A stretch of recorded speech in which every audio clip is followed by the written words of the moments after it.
Hello শিক্ষার্থী বন্ধুরা, progressive tutorial ক্লাসে তোমাদের সকলকে স্বাগত।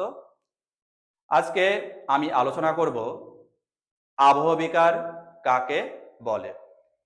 আবহাওয়ার বিভিন্ন উপাদান যেমন কি কি হতে পারে, আর্দ্রতা হতে পারে, তুষারপাত হতে পারে, ঠিক আছে। এগুলির দ্বারা যদি যান্ত্রিকভাবে শিলা চূর্ণ বিচূর্ণ হয়ে যায়, যদিও এক্ষেত্রে রাসায়নিক আবহবিকারের রাসায়নিকের কোনো ব্যাপার থাকবে না, শুধুমাত্র যান্ত্রিক উপায়ে যদি শিলা চূর্ণ বিচূর্ণ হয়ে যায়, সেই প্রক্রিয়াকে কি বলবো আমরা? যান্ত্রিক আবহ বিকার। দেখতে পাচ্ছ একটা ছবি, এই ছবিটা একটা বড় শিলাখণ্ড আমরা দেখতে পাচ্ছি।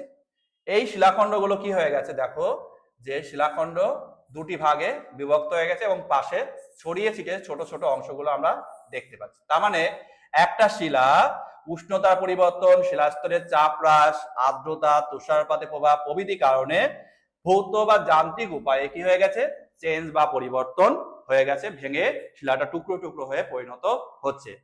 এই যে প্রক্রিয়ায় এই ধরনের পরিবর্তন হয় শিলায়, সেই প্রক্রিয়াকে বলা হয় যান্ত্রিক আবহ বিকার। বুঝতে পারলে তোমরা সবাই?